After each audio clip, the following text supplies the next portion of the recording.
Asal makna riba menurut bahasa adalah lebih atau bertambah.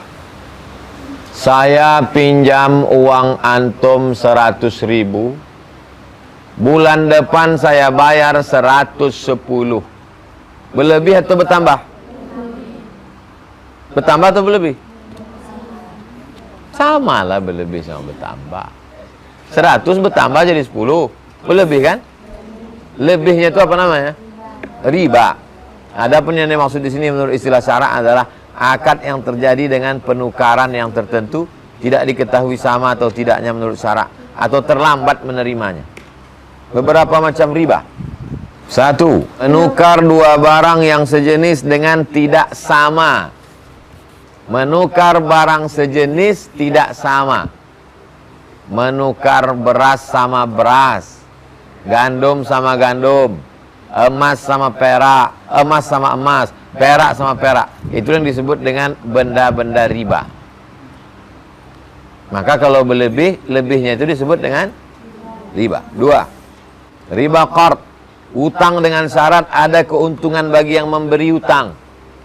Aku sedang susah nih, tak dapat kiriman, pinjamlah aku duit kau 10.000. Ya, ku kasih kau 10.000. Nanti kalau sudah dapat awal bulan, bayar 11.000. Berarti kawan kau ini namanya lintah darat. Yang 1.000 itu namanya riba. Riba apa namanya? Riba qard. 3. Berpisah dari tempat akad, nanti dijelaskan sebelum serah terima. 4. Riba nasa.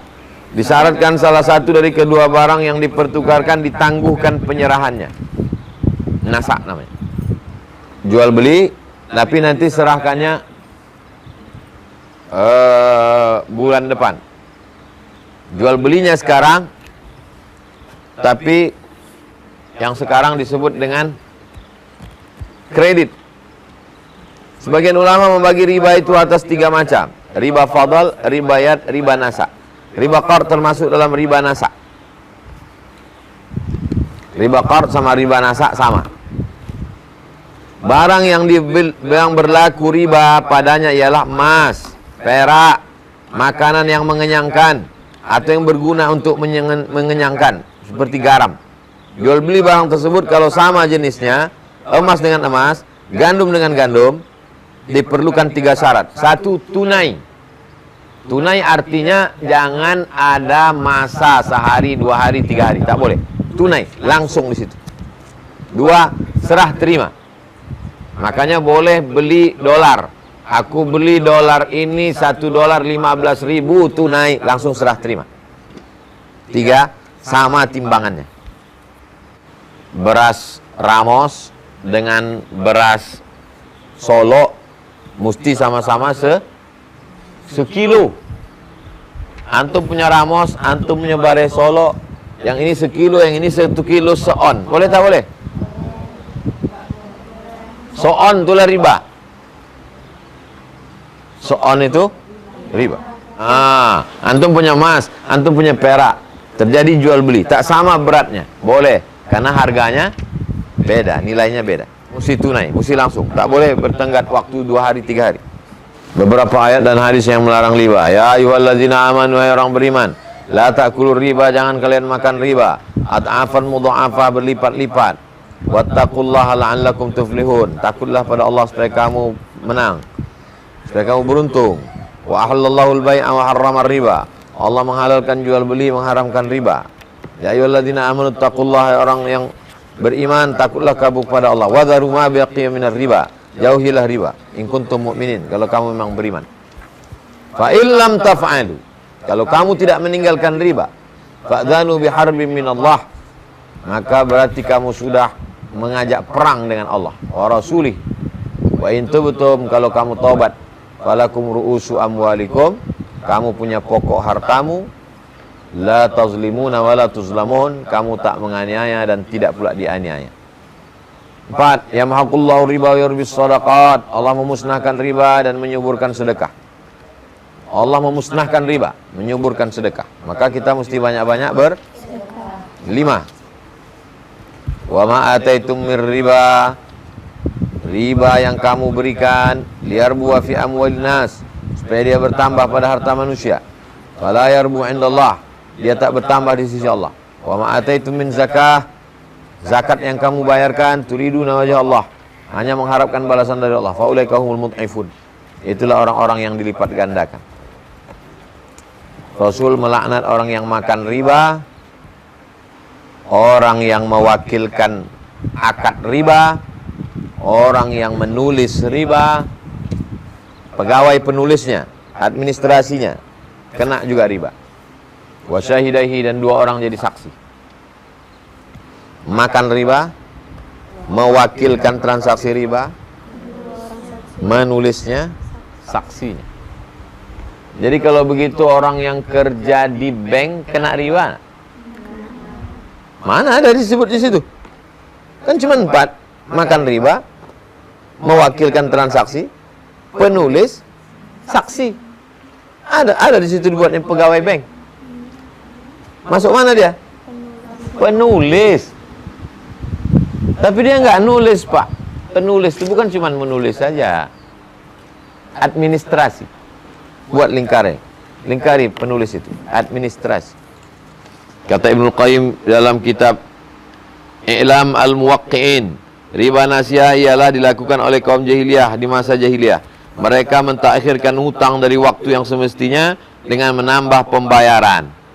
Mentakhirkan hutang dari masa semestinya dengan menambah pembayaran. Antum pinjam uang 100.000, bayar tanggal 1. Pinjam uang 100.000, bayar tanggal 1 100.000. Tapi kalau bayarnya tanggal 2, 110.000. Bayarnya tanggal 3, 120.000. Bayar tanggal 4, 130.000. Itu artinya. Akhirnya yang kaya makin kaya, yang miskin makin mati. Sedangkan Islam mau memudahkan orang, bukan mau mematikan orang. Makanya orang yang meminjamkan duit dengan minta tambahan itu disebut dengan lintah darat.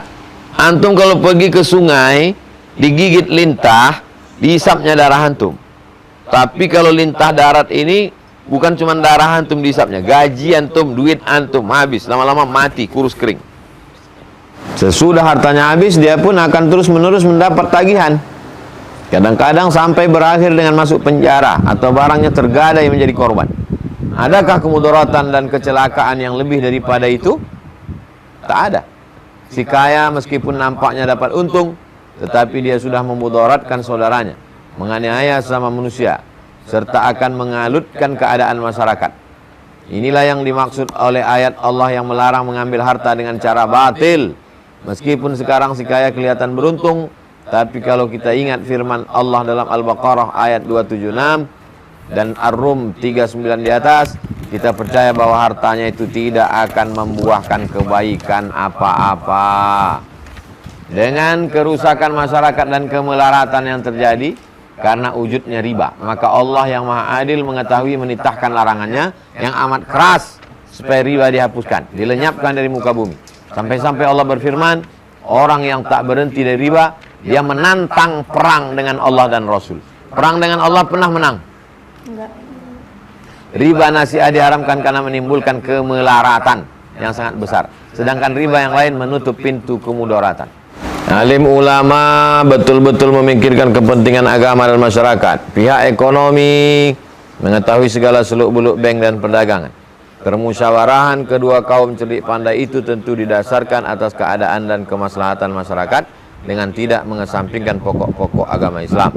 Dengan permusyawarahan itu mereka dapat memutuskan bahwa pendirian bank dapat dilakukan dengan cara yang tidak termasuk golongan riba, atau barangkali memang sudah ada pada darurat. Sekarang alhamdulillah ada namanya bank syariah. Menabunglah di bank syariah, bank Islam. Itu pembahasan tentang riba.